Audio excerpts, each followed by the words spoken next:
I've got more thoughts on what's happening with the coronavirus and what you need to do to protect you and your money, and it all starts right now. This is Debt Free in 30. Here's your host, Doug Hoyes. Last week, Ted and I recorded a special edition of the Debt Free in 30 podcast. It was called Dealing with Debt During the Coronavirus. That show got a big response, lots of views, lots of shares, lots of downloads, but I also got lots of questions and comments. So I'm back today with another special edition to update you on what my team is seeing and our advice going forward. I am recording this early in the morning on Friday, March the 27th. The sun is not up yet. So for those of you watching on YouTube, you can see that I am not in my regular studio. I am in fact in the spare bedroom at my house. So that's why the lighting looks wacky and hopefully the sound is acceptable. I'm not using the normal technology, but I thought because things are happening so fast that it was important to get something out quickly so that we're all on the same page here. So here's the update. As I said last week, all of our Hoyes Michaelis and Associates offices are closed to the public. We are not seeing anybody in public. Our staff is now working from home.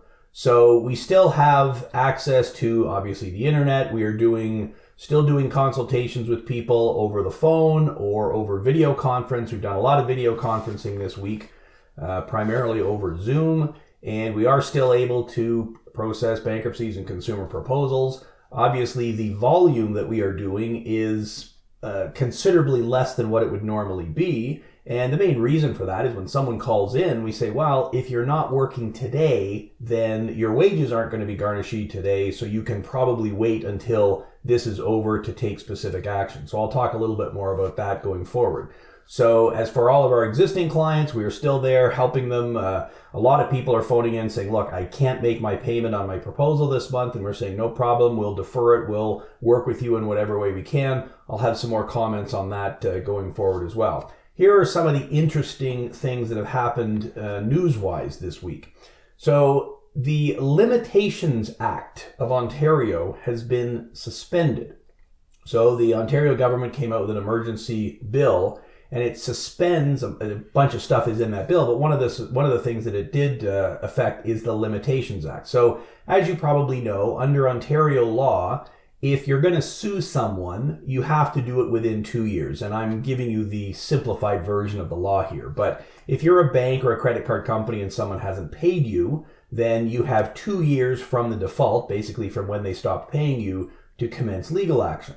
Well, as of March the 16th, that time period has been suspended. So if this suspension period lasts for, 3 months, then when we get back to normal, that will mean the time limit for suing someone won't have been 2 years, it will have been 2 years and 3 months.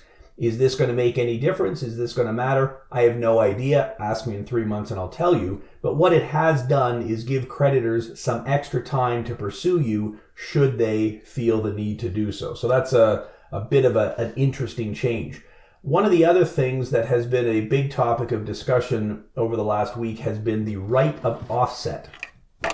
And we issued the Hoyes Michaelis newsletter. In fact, we've sent out, I believe, one a week since this has started. So you want to go to hoyes.com and type in newsletter and subscribe to that if you haven't done so already. I believe somewhere it was many tens of thousands of people who read it this week. And I actually had a prospective client talking to me yesterday, and I said, well, I don't think you need to file anything. And he said, well, but what about the right of offset? And I said, oh, okay, you've been reading our stuff. That's great. The concept is if you have money at Bank ABC sitting in your bank account and you're not paying your credit card at Bank ABC, there is nothing technologically stopping them from saying, oh, you got money in your bank account, no problem. We're going to process your payment this month, whether you asked us to or not. That's essentially the right of offset. The money is sitting there, they can take it. So our advice has always been, we've been saying this for 20 years, have a bank account at a bank where you don't owe money. And that way the bank cannot accidentally go in and help themselves to your money. You decide when payments get made. So if you have a lot of debt at Bank A, it would probably be wise to have your savings account or some other funds at Bank B. And in fact, maybe your paycheck gets deposited to Bank B, and then from there you transfer it to Bank A if you want to make the payment. So that's a very simple thing that people can do. Now, of course, it may be less simple now because it's probably a little harder to open a bank account than it used to be, given that banks are essentially closed to the public. But the online banks, of course, are still in existence as well. So that's certainly an option. But keep your assets separate from your liabilities is essentially the concept there.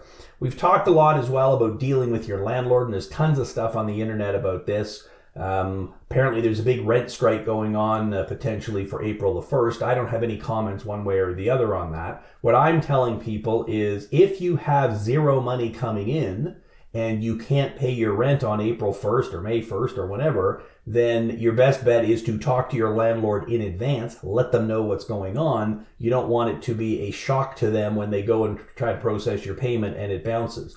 Let them know that, look, I'm not working, I don't have any money, but hopefully I'm back to work soon, or hopefully I qualify for EI or one of these other government programs, and I will be able to at least make some partial payments at some point in time. So I think the way to deal with landlords and every other creditor is be upfront with them. And I've got some more comments on that as well. Mortgage deferral, that's something else we talked about briefly last week. Because of course the banks had this big press release saying, oh yeah, 6 months, 6 months deferrals. Okay, well it doesn't mean everybody can just not pay their mortgages for 6 months. What it means is if you get on the phone and talk to the bank and say, look, I can't make my payment next month, then maybe they will say, okay, fine, we'll take that payment, tack it on to the end. And then we'll evaluate it again next month. I don't think they're giving anybody a blanket 6-month deferral. And they are not going to forgive the payment. All they're doing is saying, fine, we'll take that payment, tack it on to the end. We're still going to charge you interest during this period, which means because you're not making any payments, your principal balance isn't going down. So as a result, you're actually going to pay more interest over the term of the mortgage anyway. So again, if you have the money to pay your rent, to pay your mortgage, if it's not going to leave you short of money to be able to pay for things like food, then it's a good idea to continue paying them. But if you can't, then again, be upfront, be proactive, talk to them in advance. Another topic that's come up this week is, should I worry about my credit score?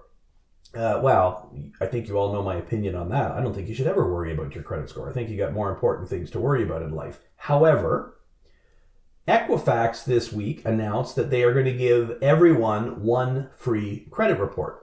And so I tried it. You can actually log right into Equifax's website and you can fill in the form and verify your identity, everything. Boom, there's your credit report. And you can only get one under this system, and it will be available for you to view for the next 30 days. So probably the best thing to do is, make a copy of it for yourself, take a screenshot, print it to PDF, email it to yourself, whatever, so that you've got it, because you may not be able to access it again 31 days from now. But you can at least see what's on your credit report. TransUnion has always had a free credit report that you can get online. I will put links to both of those things in the show notes on our YouTube channel over at Debt Free in 30 if you're not able to find them on your own. I agree that it's a good idea to check your credit report.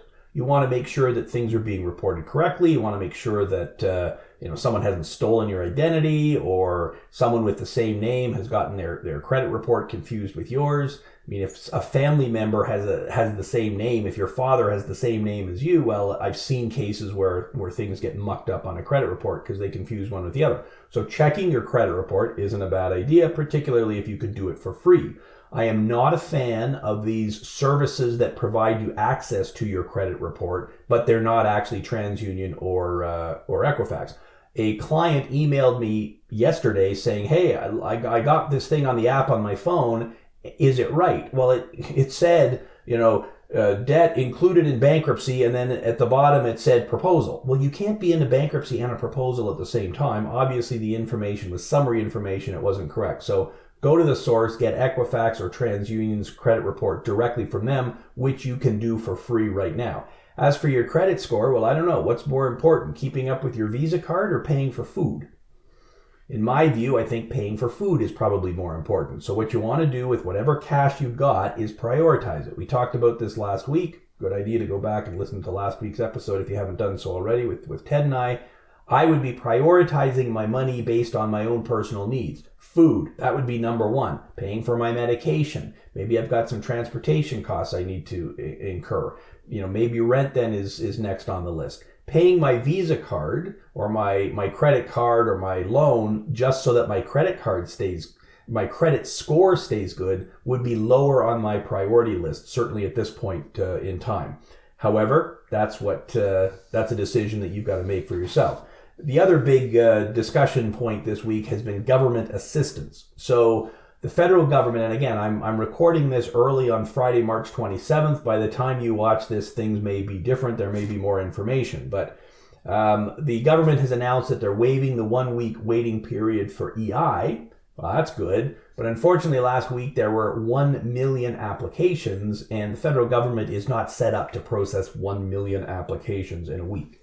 So I'm hearing lots about delays, people not being able to get through even when they're doing it online. It will take a bit of time for the money to flow. The other big announcement this week was the Canada Emergency Response Benefit, the CERB. The federal government has announced that if you qualify, they will be sending out $2,000 a month for the next 4 months. Now, this is, in order to qualify, you have to be over 15 years old, and in either 2019 or the last 12-month period, you had total employment income of greater than $5,000. In other words, you have been working, but now you're not able to work because of COVID-19. Either you got laid off, or your employer's not paying you, or you've had to stay home to care for, your children because they're not in school because of this, or because someone is sick. It has to be related to COVID-19 in order for you to qualify. What they're saying is the application portal will be open before April the 6th, or on April the 6th. And when you apply online, they're hoping the turnaround period is somewhere between 2 and 10 days to actually send out the money. If you're getting it electronically, it will be quicker than if they're putting it in the mail.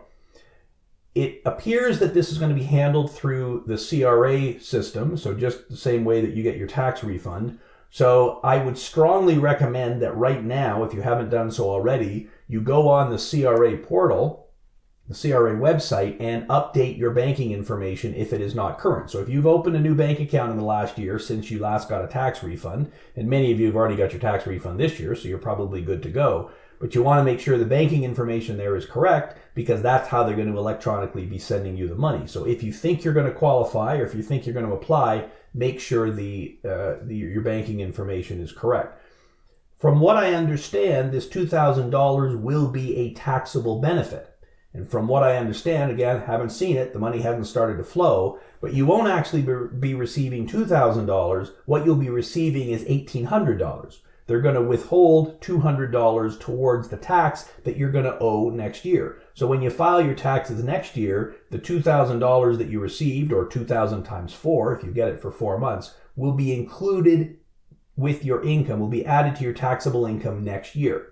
So if you've had a really good job up to this point and your taxable income is reasonably high, maybe for the next 2, 3, 4 months your income is low and then it comes back again, they're going to withhold tax at the rate of 10%, I'm told.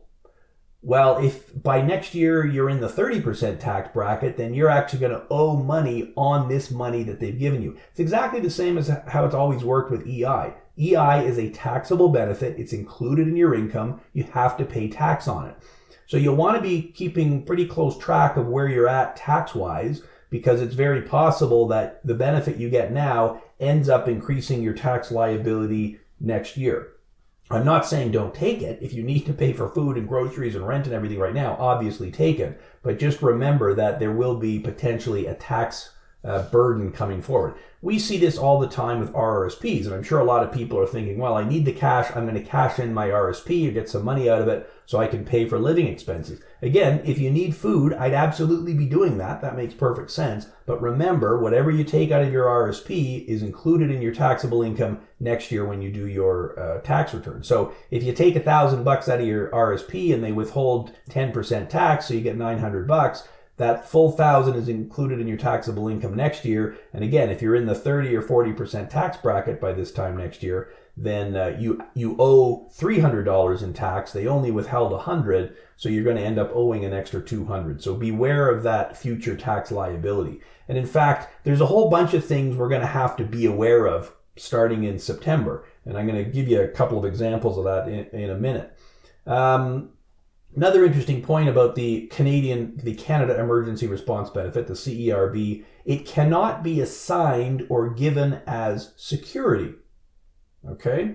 It is not garnishable for certain family law orders.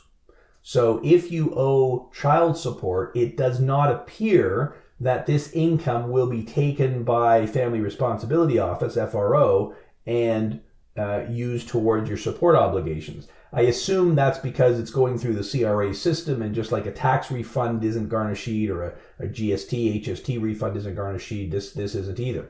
But the point about it not being assigned or given as security is an interesting one, and that's a pretty basic principle in Canadian law, that a government receivable cannot be assigned, which kind of leads to the question, how is this going to affect payday loans? Because you know that people are going to go to a payday loan company and say, hey, I got to pay my rent on the 1st. I don't have the money. Will you give me a loan? Are you working? Well, no, I'm not working, but I'm going to be eligible for this $2,000 benefit that I hope I'm going to get on April the 15th. Okay, fine. We'll give you a payday loan towards that. Do you see the problem here? Well, first of all, you cannot assign this as security, so it's not security for a payday loan. But of course, the payday loan places don't really care because they just assume you're going to pay it. They're not actually registering security against it. But legally, they are not allowed to register this as security. Now, there was a great article in the Hamilton Spectator. I believe it was published today, Friday, March 27th. So you can go on the interwebs and do a search for, go to the Hamilton Spectator, more action needed to rein in payday loan stores. And it's written by Tom Cooper, who has been on this podcast at least once before. And he makes the comment that payday loan companies are likely going to be using this pandemic as a profiteering exercise. Tom is not a big fan of payday loan companies, in case you're not familiar with Tom's history. Interesting paragraph here. According to a few of the bigger payday loan websites, recently, they've been overwhelmed with applications for loans in response to the COVID-19 emergency. Payday Lender Cash For You posted on their website, quote, our online processing centers are above capacity. We ask for your patience as we are experiencing an unprecedented volume of online loan applications. We're reviewing them as fast as possible. Ouch. So a lot of people are resorting to payday loans. It's not shock at all. Again, my advice on this, if your rent is due April the 1st, rather than rushing out and getting a payday loan so you've got the money to pay your landlord, talk to your landlord. Let them know you can't get the money to them now. You'll get it to them when you can. Because if you go and borrow $500 or $600 from the payday loan company today, 2 weeks from now, you're paying back $600 or $700. Well, if you don't have the money today, what makes you think you're going to have even more of the money 2 weeks from now? All you're doing is delaying the inevitable, but making it even worse. Now, Tom actually sent me an email before writing this article, and he said, hey, what do you think about all this? And I said, well, I'm not a big fan of payday loans either, because as we know from our Joe Debtor bankruptcy study, which you can, again, do a search for that on Hoyes.com and see all the information, a big chunk of our clients have payday loans. And if they have one payday loan, well, they have 3 or 4. It's not something you only get one of. And so Tom said to me, well, maybe we should make it so that they're subject to the criminal code interest rate. So under the Canadian criminal code, the maximum interest you can charge is 60%. But because payday loans are provincially regulated, they're not subject to the Canadian federal criminal code. They're subject to separate provincial legislation. And currently in Ontario, the legislation puts a cap on it of $15 on every 100 that's borrowed. Which sounds innocuous enough, 15 on 100, that's 15%, right? Well, no, if you get a $100 loan, pay it off in 2 weeks, and then get another one, and do that every 2 weeks for a year, you will have paid 15 times 26, because there's 26 biweekly periods in a year. That's $390 you paid on the $100 loan. To me, in my head, that sounds like 390% interest. The payday loan guys will disagree with me and tell me my math is wrong, but that's what it comes to in my head. And so Tom had asked me about that, and I said, well, I guess if they lowered the rate, instead of $15 on 100, they made it $2.30 on 100, and you got a payday loan every 2 weeks, then that I think mathematically would come out to just under 60%. So I guess that's one possible solution if the government wants to do that. I think if Tom had his way, and I don't want to mind read here and put words in his mind, you can go follow him on the internet. His Twitter account is at Tom Koopster. TomCoopstr, at Tom Koopster. He's got lots of comments on these sorts of things. I think he'd probably be much happier if they just didn't exist. My worry is that if payday loan companies didn't exist, people would find other places to borrow. It would all go underground. I'm not sure that's a better solution, but maybe Tom and I'll have another chat about this when this is all over, and we can talk about it. Okay, back to other changes. One of the other things the government has done is they have announced that there is a 6-month suspension on principal and interest on Canada student loans. So you will not have to pay any principal or interest on your Canada student loan until September 30th.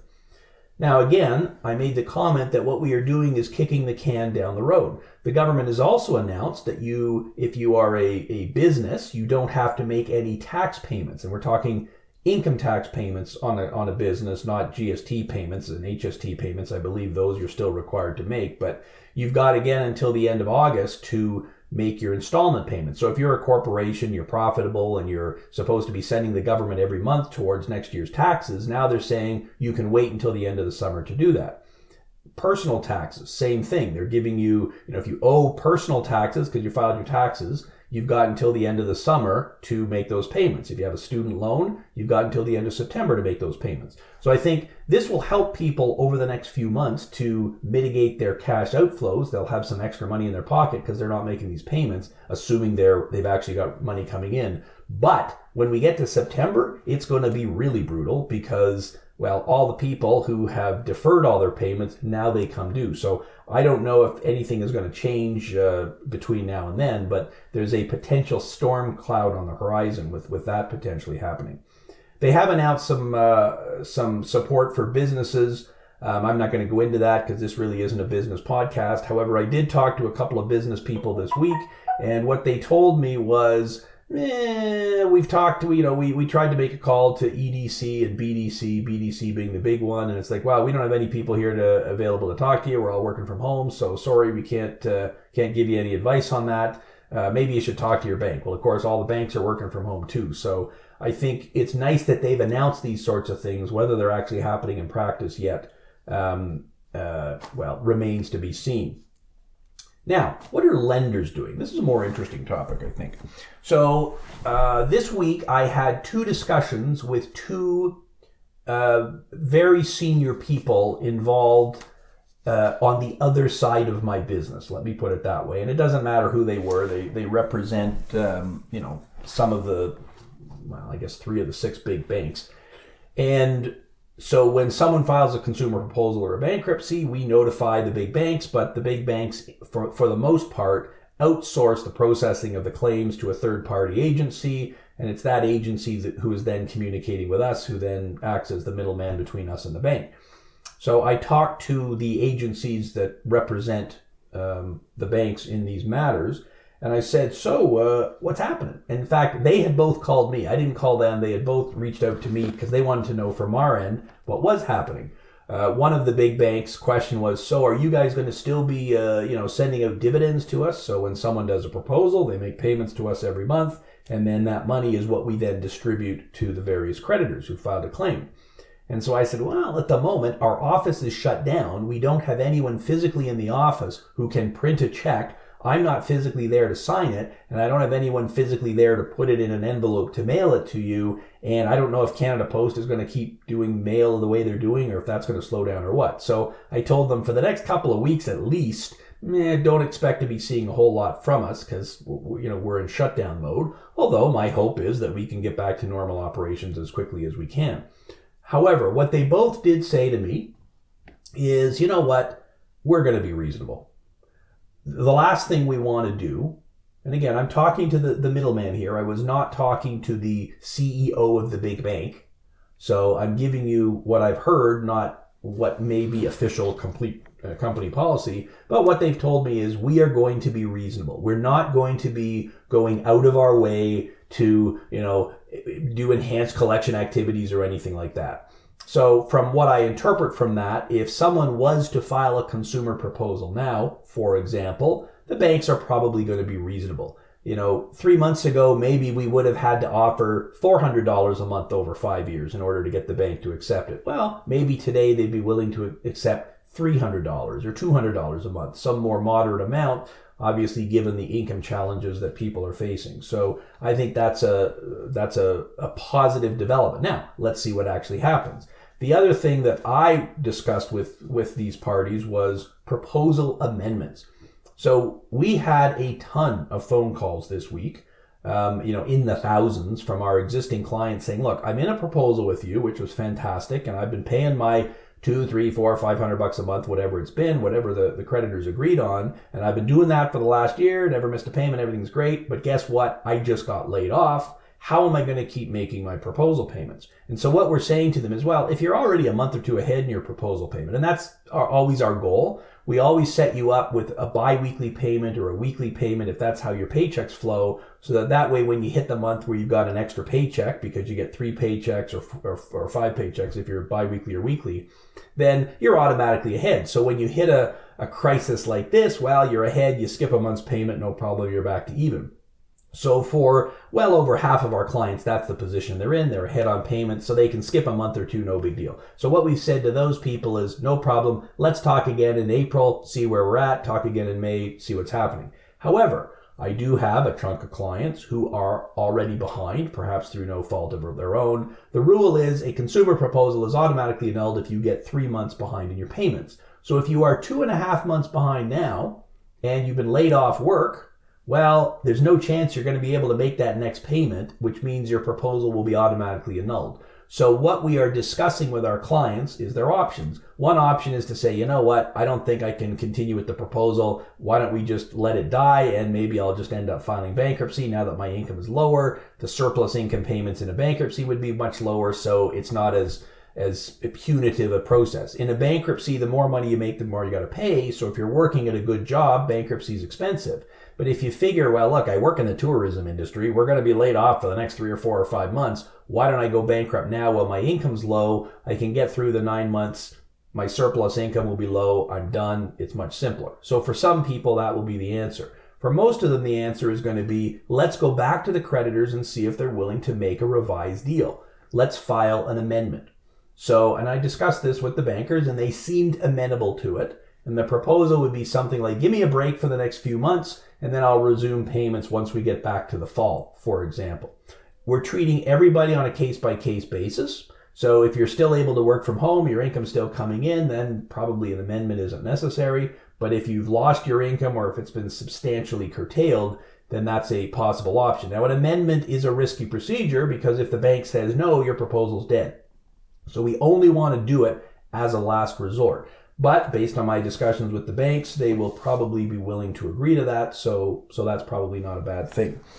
Now, let me tell you some stories from my clients. Let me tell you what we're actually seeing on the ground. And these are just people I've talked to this week. I'm sure if I polled the other 100 people in my team, I'd have lots of other stories for you. But here's what I'm hearing. And none of this will come as a surprise, I don't think, to any of you. Many people have gone from a really good income to zero. Like, boom, nothing. So people like taxi drivers, barbers, okay? I'm not driving my taxi because, social distancing. A barber, hair salons, barber shops, they're all shut down. Can't be, working under those conditions. So their income has gone to zero. And a lot of people who work as hairstylists, work in a salon, work as barbers or whatever, they get paid on a piecework basis. So, I get a percentage of how many haircuts I do, or I'm getting paid hourly. Well, if I'm not working, I'm getting zero. Healthcare workers. This is an interesting one because you would think, well, all the healthcare workers are really busy right now. Well, yeah, if you're a doctor or a nurse, then you're wickedly busy. But if you're a massage therapist or a chiropractor or anybody in the dental industry, they're all completely shut down. And I'm not too worried about the dentists themselves because they probably make okay money and they're probably going to be fine. But I've talked to a lot of dental hygienists, dental assistants, dental nurses, the person who's the receptionist at the dental office, and there's usually 2 or 3 of them because they've got to book appointments, process your payments, all that kind of thing. Those people, boom, they're done. They're all completely laid off right now. So that's a huge problem, and lots of other areas and industries where people are in trouble. Contract workers. Contract work is a very common thing right now. You don't hire an employee, you go to an employment agency and they come on as a temporary worker, so that makes your workforce very flexible. But guess who is the first person to get laid off when something like this happens? Well, it's your contract workers or your temp workers who are through an agency because you have no long-term relationship with them. You just make a call to the agency and say, yep, I don't need them to come in tomorrow. Boom, they're stopped. With your own employees, well, you can still lay them off, but you're probably doing them last. You got to issue ROEs. There's more of a process involved to it. So contract workers and temp workers are really getting hammered here. I talked to a guy yesterday who works at Scotiabank Arena for the Raptors games and the Leaf games, and then in the summer he goes to Rogers Centre. In fact, I've talked to 2 or 3 people in that exact situation. Well, of course, the Raptors and the Leafs aren't playing. Scotiabank Arena is completely shut down, and the Blue Jays aren't going to be up and running anytime soon. So all of that income he used to make is gone. And again, he got paid when he worked. He's not on salary. When there's a game, he goes and works and gets paid. And when the Leafs and Raptors are doing well, the Leafs. When was the last time the Leafs were doing well? I can't remember. But the Raptors, of course, won the championship last year. So it was great. The stadium was always full. People were always buying stuff. The arena was always full. Well, now nothing. So he's gone from having a decent income to having zero. It's a big problem. Construction workers. Now, a lot of construction workers are still working because, well, we're out there and, we're socially distant anyways because we're all working around. Well, no, I mean, construction workers actually work fairly close together most of the time. So we have stopped construction on our addition. We're taking over the main floor at our head office in Kitchener. So the construction workers are completely gone there. But at some job sites, they are continuing to work. For the most part, I think that's now shutting down. And again, they get paid by the hour. If they're not working, they're not getting paid. Auto mechanics.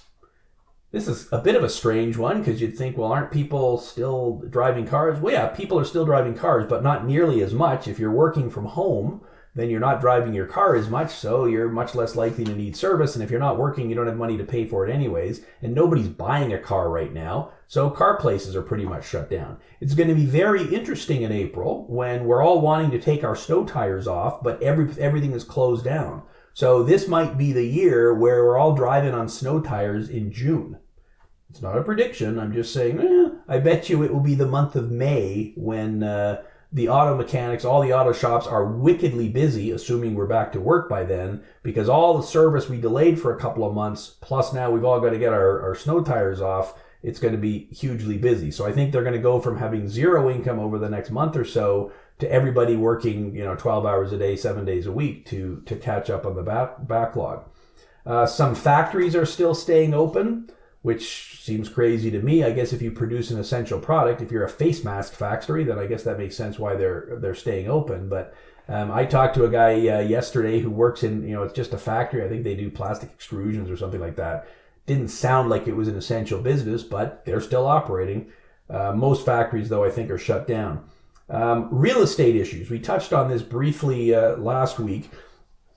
This is a major thing because there have been a lot of people, and I talked to a few of them this week, who owned a house and the real estate value went up, so they were able to borrow against their house, get a HELOC, get a second mortgage, and then use that money as the down payment on a rental property. Fantastic. So you buy the rental property, so you've got 80% loan to value on your principal residence, and now you've got 80% loan to value on your rental property. But guess what? I was in the process of doing renovations. I still needed some more money. Can't get that renovation loan now. And so now I'm stuck with this house that is, not completely complete. I can't rent it out. I got a huge problem. I thought I was going to be carrying it for a month or two until all the drywalling and everything was done. Well, now it may be longer than that. If you have renters in your rental property and they can't pay the rent for all the reasons we just talked about, that's a huge problem, because as the landlord, and I'm not talking about the big corporations that have apartment buildings with 1,000 units in them, I think they'll be fine. They probably got some cash in the bank. But if you are a real estate investor or perhaps a real estate speculator, you've got a problem, because now, as soon as the rent stops on April the 1st, you've still got mortgage payments to make. Now, I know the government has announced and the banks have announced, hey, we're going to be flexible with your mortgage payment. Well, what they're talking about is homeowners living in a principal residence. They're not talking about real estate investors. Hey, we still want your money to come in from there. So this is going to put a lot of people in a serious bind. I've talked to a few of them this week. What's going to happen? I don't know. If this lasts for a month, maybe they can weather the storm. If it lasts for 2 or 3 months, then it may be they have no choice but to sell the house, maybe for whatever they can get. And if they were highly levered to begin with, if a bunch of people start selling houses, it doesn't take an economist to figure out that that's really going to drop house prices. So I'm not predicting that. I'm not smart enough to know what's going to happen, but it would surprise me if house prices are going to be going up anytime soon. I think it's more likely that they're going to be going down. The whole Airbnb thing, where people rented out houses and it was Airbnb was their big source of income. Well, now I don't want to stay in an Airbnb house. Do I know that someone wasn't in quarantine there for the last 14 days? Do I know that it's been completely sterilized? And besides, I'm not traveling for business or tourism purposes anyway. So Airbnb, boom, it's taking a major hit. And again, if you were a real estate investor and your main source of income was renting out your second property to Airbnb, that is potentially completely wiped out. Now, maybe for the economy, this is a fantastic thing going forward, because all of those properties that were being used for Airbnb can now go back into the rental supply. So there may be a whole lot of properties now available for long-term renters, which may bring rental prices down. That'd be great, obviously, for renters. I guess we will wait and see. Private mortgages. I think we're going to have to talk about more about this next week or the week after. A lot of people, 60, 70-year-old people, they said, well, I don't want to put my money in the bank because they're only paying me 1% interest. And so there are all these companies saying, hey, we can put you in private mortgages, second mortgages. They're, you get paid 8% interest. They're fully secured because it's a mortgage. It's attached to a house. Well, fully secured is only fully secured if the house is worth something and if the mortgage holder is paying. So if I'm living in a house right now and I'm not working, do I have the money to pay my second mortgage? No, I'm using my money for groceries and everything else. So a lot of those second mortgages aren't going to get paid. And if house prices also go down, well, if the mortgage goes into default, there may not be the money there to pay it. So this may very well be the end of the private mortgage industry in Canada for at least a significant period of time. Again, I'm not predicting it. I'm just telling you what I'm seeing out there in the real world. If you are able to work from home, this has actually been a pretty good thing for a lot of people because, hey, I've eliminated my commute. I don't have to, put my fancy clothes on in the morning. I will admit that this morning was the first time I shaved this week. So that was kind of nice. It'd be pretty easy to do my laundry this week because I won't have any fancy shirts to iron, because I've been working from home. So for some people, this has actually been a good thing. They've now figured out ways to spend more time with their family. Hey, I'm working from home, but for my lunch break, I'm taking my kids for a walk around the block. I'm hoping people who are in that situation are taking advantage of it, that they're, I don't have my commute in the morning, so I'm jumping on the treadmill, I'm walking around the block, I'm getting some exercise, I got my 100 push-up challenge, I'm doing 100 push-ups every day, whatever it is. This isn't going to last forever. Let's take advantage of the opportunity. This is a horrible thing. I don't want to sugarcoat it. It is brutal out there. And again, the people I'm talking to are severely impacted by this. They've gone to zero income. And zero income is scary if you've always worked. If you're a hairdresser, you've always been able to find a job. If you're a truck driver, a taxi driver, a driver of any kind, you're always able to find a job. You've never been out of work. A dental hygienist, there's always work for a dental hygienist. Well, not now. So this may be the first time in their working lives when they've gone from good income to zero. And that is a huge shock. It's also a huge shock when you're now cooped up in your home, can't even get out. Again, for some people, it's been a good thing. And I'm hoping that companies who have people working from home are doing what they can to make that as palatable as possible for their employees. I know that this Friday we're doing, which is, the day yesterday, if you're watching this on the weekend, but we're going to have a group lunch for all our staff at Hoyes Michaelis. We've all got, webcams now because we're working from home. So I told everyone, hey, at noon, turn on your webcams, we'll all have lunch together. It won't be a meeting, there won't be any agenda, we'll just all sit around and chat and watch everyone have lunch. So I'll let you know next week if it worked out or not. But yes, it is, make the best of it, but it is brutal. So if you've got friends, family members, co-workers who are in this situation, hey, reach out to them. At the very least, be FaceTiming with grandma every week or every day or whatever you can do so that people don't have those same feelings of isolation.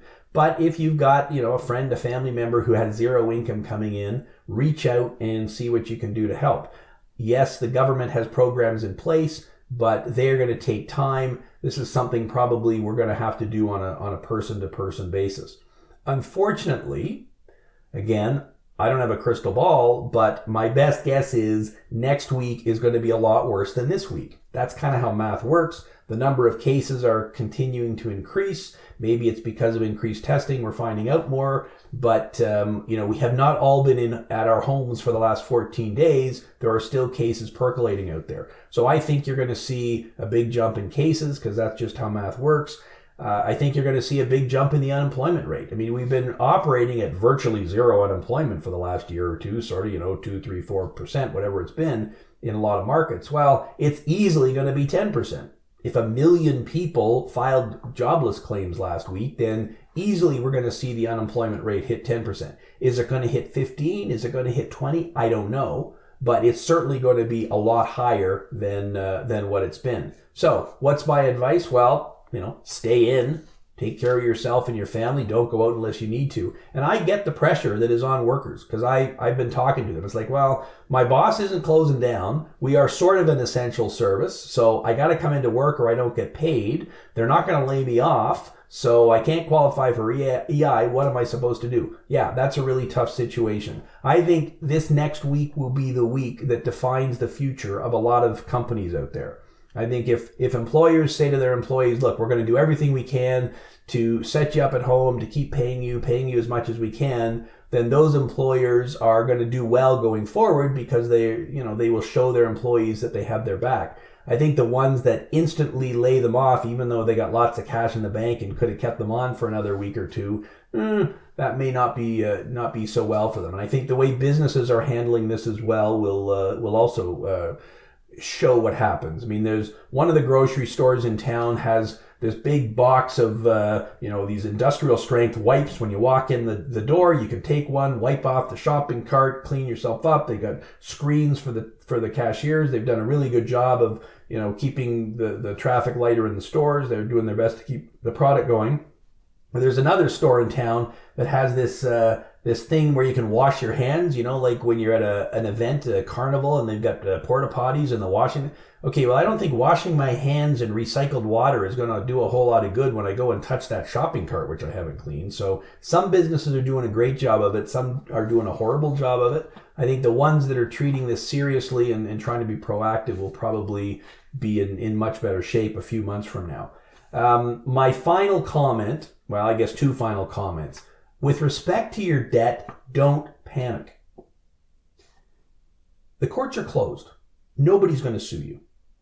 The collection agents are probably all working from home, so they don't have the same access to the systems and everything. I think the chances of them, calling you as much are a lot less. Now, they may be calling because they know you're at home, but I would not make it my priority to be rushing out to get a payday loan so I can pay my credit card bill this month. Yes, my credit score may take a hit if I don't make the payments, but that is less of a concern than the concern of can I pay for groceries. So don't let debt be your number one priority right now. And everybody who's calling our office, who's not a client, but who wants to talk about filing a bankruptcy or proposal, that's what we're telling them. We're saying, look, unless you're still working and have wages that are potentially garnishable, then, well, it probably makes sense to wait a week, a month, whatever. Let's talk again at the end of April and see where we're at. So don't be pushed into anything. Don't make any rash decisions.